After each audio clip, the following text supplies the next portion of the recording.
এটাকে কি বলবো, চিকেন পাকোড়া না চিকেন বল? দেখতে উপরটা মুচমুচে কিন্তু ভিতরটা চিকেনে ভরপুর।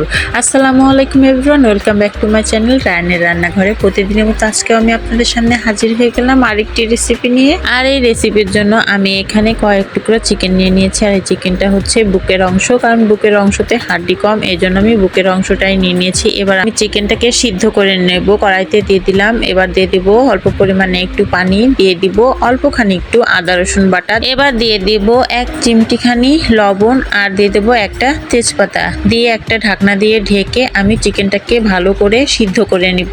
তো এই তো দেখেন চিকেনটা কিন্তু ভালোভাবে সিদ্ধ হয়ে গেছে। এবার আমি চিকেনটা নামিয়ে নিব। আমি চিকেনটাকে সিদ্ধ করে নিয়েছি, আপনারা চাইলে কাঁচা থাকতে ব্লেন্ডারে ব্লেন্ড করে নিতে পারেন। তো আমার কাছে মনে হলো সিদ্ধ করে নিলে বেশি বেটার হবে, তাই আমি সিদ্ধ করে নিয়েছি। এবার চিকেনটাকে আমি হাড্ডি থেকে ছাড়িয়ে নিব। তো এই তো দেখেন আমি সুন্দর করে চিকেনটাকে ছাড়িয়ে সুন্দরভাবে হাত দিয়ে এটাকে ঝুরি করে নিয়েছি। এবার আমি পাটায় দিয়ে দিয়েছি 4-5টা গোলমরিচ, এগুলোকে আমি গুঁড়ো করে নিব।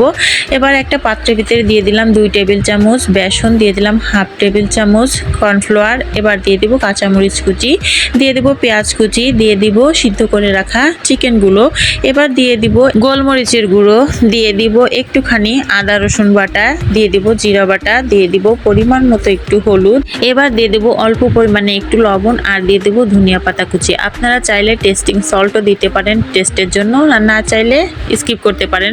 তো এবার আমি এগুলোকে সবগুলো একসাথে ভালোভাবে মেখে ম্যাশ করে নিব। তো দেখেন আমি কিন্তু এতে কোনো পানি দিইনি, পেঁয়াজের যে একটি রস আছে সেটাই কিন্তু এতে হয়ে গেছে। তো আমি এটাকে সুন্দর করে মেখে নিয়েছি। এবার হাতের সাহায্যে আমি এগুলোকে সুন্দর করে একটি বলের মতো তৈরি করে নেব।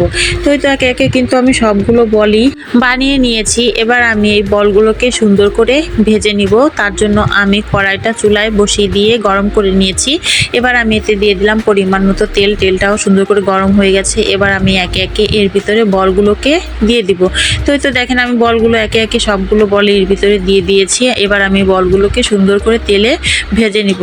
এই তো আমি নেড়ে চেড়ে বলগুলোকে ভেজে নিচ্ছি। তো আজকের এই রেসিপিটি ভালো লাগলে অবশ্যই আমাকে কমেন্টে জানাবেন। ভিডিওটি ভালো লাগলে লাইক কমেন্ট শেয়ার করে আমার ইউটিউব চ্যানেলটিকে সাবস্ক্রাইব করে পাশে থাকা বেল আইকনটিতে ক্লিক করে রাখবেন পরবর্তী ভিডিও নোটিফিকেশন সবার আগে পাওয়ার জন্য। অথবা যারা ফেসবুক পেজ থেকে দেখছেন পেজটিকে একটি লাইক অথবা ফলো দিয়ে রাখবেন।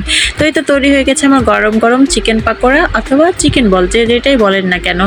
দেখতে যতটা লোভনীয়, খেতে কিন্তু এক কথায় অসাধারণ। উপরটা যতটাই না ক্রিস্পি, ভিতরটা একদম চিকেনে ভরপুর। তো এই তো আমরা সবাই ইফতার শেষে কিন্তু গরম গরম চিকেন বল খাচ্ছি। সবাই মিলে একসাথে বসে খাওয়ার মজাটাই কিন্তু অন্যরকম। আর আমরা কিন্তু সবাই একসাথে অনেক মজা করেই খাচ্ছিলাম। সবাই বলছে অনেক মজা হয়েছে, অনেক টেস্ট হয়েছে। তো এই তো দেখেন আমার ছোট ছেলেও কিন্তু কতটা মজা করে খাচ্ছে। তো আজকের মতো ভিডিওটি এখানে শেষ করছি। আল্লাহ হাফেজ।